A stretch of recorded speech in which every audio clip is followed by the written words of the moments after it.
Yang pertama, sebagaimana dalam hadis yang masyhur, yaitu dalam masalah dunia suruh lihat ke bawah, jangan lihat ke atas. Rasulullah SAW bersabda dalam hadis Abu Hurairah radhiyallahu anhu, ya, riwayat Tirmidzi, kata Nabi SAW, "Unzuru ila man huwa asfala minkum, wa la tanzuru ila man huwa fawqakum, fa innahu ajdaru alla tasdaru ni'matallahi alaikum." Kata Nabi SAW, lihatlah dalam masalah dunia, lihatlah ke bawah orang yang lebih rendah dari kalian. Dan jangan lihat ke atas. Nabi larang, jangan lihat ke atas. Nabi larang. Ini bukan anjuran, larang. Kata Nabi, wala tanzuru, jangan lihat ke atas. Fa innahu ajdaru alla tasdaru ni'matallahi alaikum. Kalau kalian lihat ke bawah, kalian tidak akan pernah meremehkan nikmat Allah Subhanahu wa taala. Maka seorang dalam masalah dunia, hendaknya lihat ke bawah, jangan lihat ke atas. Kalau lihat ke atas, dia tidak akan pernah bahagia. Dia tidak akan pernah qanaah, dia tidak akan pernah bersyukur karena lihat ke atas terus, tidak pernah puas dengan nikmat Allah. Maka suruh lihat ke bawah. Bagaimanapun kondisi kita, ikhwan dan akhwat, bapak dan ibu yang dirahmati Allah Subhanahu wa taala, bagaimanapun sulitnya kondisi kita, pasti ada orang lebih sulit daripada kita. Pasti ada orang lebih sulit daripada kita. Kalau Anda punya mobil butut, bersyukurlah kepada Allah Subhanahu wa taala. Masih banyak orang tidak punya mobil. Anda tidak punya mobil, hanya punya motor, bersyukurlah kepada Allah. Masih banyak orang tidak punya motor, masih naik sepeda. Anda punya sepeda, bersyukurlah kepada Allah. Masih banyak orang tidak punya sepeda, jalan kaki. Anda tidak punya sepeda, ya, hanya berjalan kaki, bersyukurlah kepada Allah. Masih banyak orang tidak bisa jalan. Ya. Oleh karenanya, betapapun kondisi orang, kalau lihat ke bawah, dia akan bersyukur kepada Allah Subhanahu wa taala. Tapi kalau lihat ke atas, masalah dunia tidak akan pernah berhenti. Manusia tidak ada titik klimaks dalam mencari harta. Tidak ada titik klimaks dalam mencari kepuasan. Sudah punya rumah, pengen punya rumah banyak lagi. Sudah punya mobil, pengen punya mobil banyak lagi. Ini sifat manusia. Kata Nabi SAW, "Lau kana li ibni Adam wadiyani min dhahab, labtaghu thalithan. Wa ma yamla'u jawfahu ila turab." Seandainya anak Adam memiliki 2 lembah emas, dia akan mencari lembah yang ketiga. Dan dia tidak akan berhenti kecuali setelah mulutnya dipenuhi dengan pasir. Udah mati baru selesai. Selama dia masih hidup, dia tamak. Dan kita mendapati beberapa orang sudah tua. Harusnya orang ini istirahat beribadah kepada Allah. Sudah kaya, seandainya dia tua miskin, ya mungkin kita tanggung jawab sebagai kepala rumah tangga. Ini udah tua, udah punya kekayaan, masih saja sibuk urusan dunia, tidak berhenti-berhenti. Menyedihkan. Kapan dia sisihkan waktu untuk beribadah kepada Allah Subhanahu wa taala? Tidak akan ada kepuasan, tamak terus. Kata Allah Subhanahu wa taala, "Alhaakumut takatsur." Kata Allah, "Alhaakumut takatsur hatta zurtumul maqabir." Kalian telah dibuat lalai oleh at-takatsur.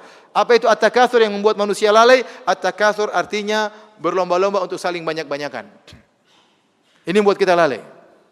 Seorang sudah punya rumah, ingin punya rumah besar. Kalau memang dia ingin punya rumah lebih besar karena ada keperluan, anaknya tambah banyak, istrinya tambah banyak, ya nggak jadi masalah.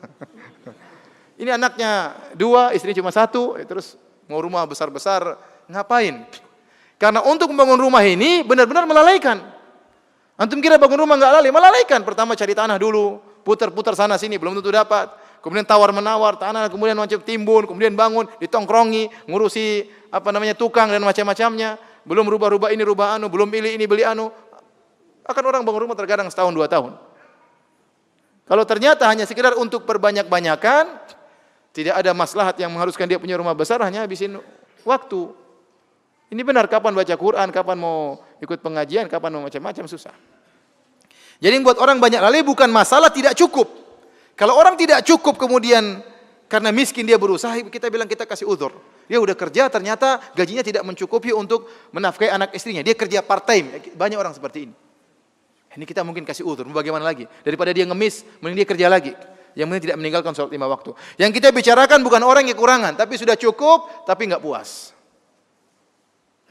Dan banyak yang model seperti ini. Udah punya mobil, udah cukupi, pingin yang lebih. Ini ganti dah, ini kepingin ini tahun sudah 5 tahun, ganti yang lebih baru lagi, ganti lebih baru lagi. Ngapain? Mobil sampai banyak, sampai 4, sampai 5 ya. Dipajang depan rumah, ya ngapain? Masya Allah, datang ke rumah dia ada mobil ini, mobil ini, mobil ini, mobil ini. Buat apa? Yang dia pakai cuma apa? 1. Enggak mungkin dia pakai langsung 4-4-nya kan. Ya akhi, ini semua dihisab nanti oleh Allah Subhanahu wa taala. Ini semua akan ditanya oleh Allah Subhanahu wa taala. Kalau Anda bisa jawab silakan, punya mobil 100 juga enggak jadi masalah.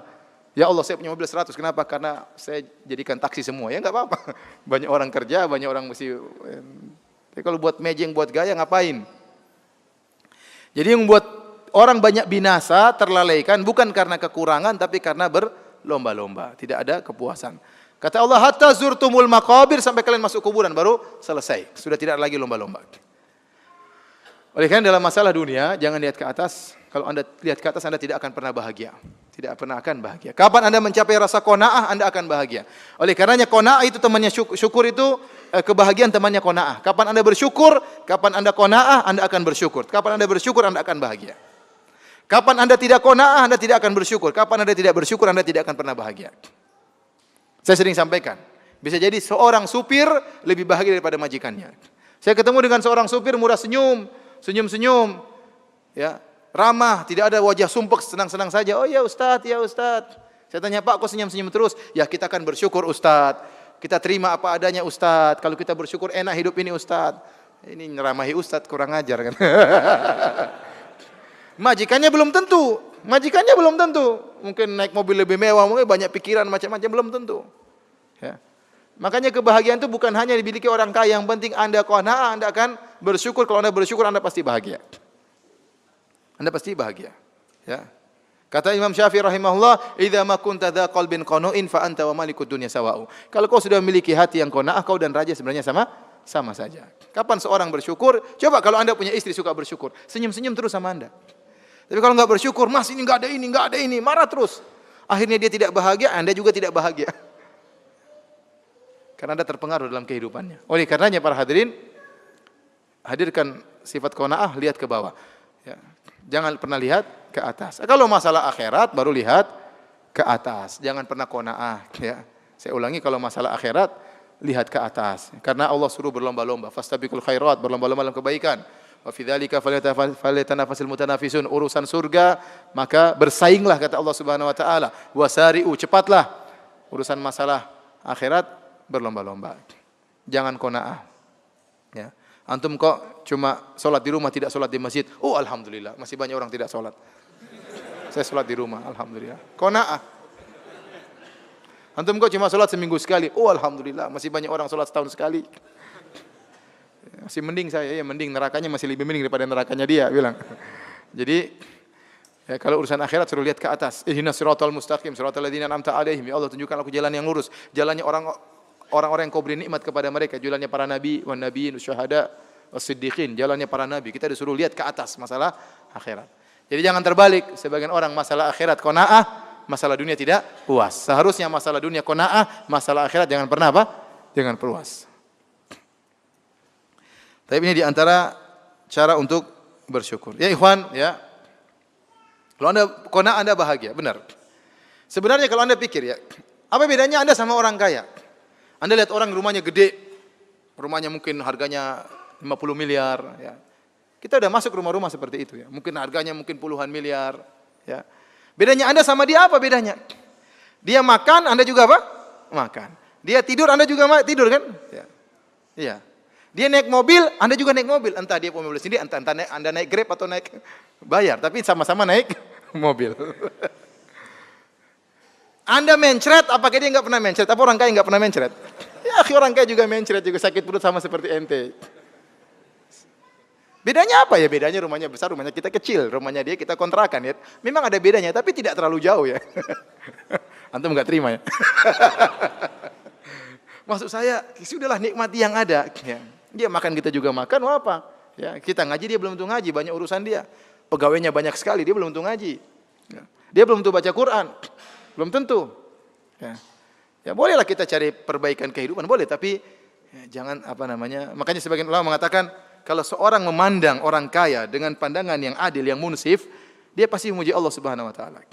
Ya ikhwan, orang kaya itu punya kelaziman konsekuensi juga yang banyak yang dia pikirkan. Dia pikirkan perusahaan dia pikirkan saingan perusahaan. Dia mengikuti perkembangan berita tentang ekonomi. Kalau sudah waktu gajian kepada anak buah, dia pusing. Ente tidak pusing, ente terima gaji dari dia. Yang pusing juga dia, gimana anak buah saya, pegawai saya harus digaji. Macam-macam dia pikirkan. Belum dia pikirkan uangnya simpan di mana. Pikirkan lagi ternyata teman bisnisnya bisa jadi berkhianat. Banyak yang dia pikirkan. Ente habis pulang pengajian tidur selesai. Tidak terlalu banyak dipikirkan. Maksud saya kalau ente lihat dari sisi ini, ente dapat bahagia. dapat kebahagiaan. Ya. Betapa banyak orang kaya tidak bisa tidur. Sebelum tidur mikir pusing banyak. Ente tidur, istri sudah tidur selesai. Bangun-bangun sudah pagi, alhamdulillah. Kerja lagi, ya. Alhamdulillah. Ya. Betapa banyak orang yang hidupnya santai tapi tidak bisa tidur. Ente yang kerja keras mungkin macul, mungkin apa, capek tidur meskipun di atas sawah. Nikmat atau tidak? Dia belum tentu bisa tidur. Oleh karenanya jika seorang mandang dengan pandangan yang adil, ya, saya tidak suruh antum menjadi orang miskin, ya, enggak, ya. Maksud saya, terimalah, bersyukurlah dengan apa yang Allah berikan, yakinlah apa yang Allah takdirkan itu yang terbaik bagi antum.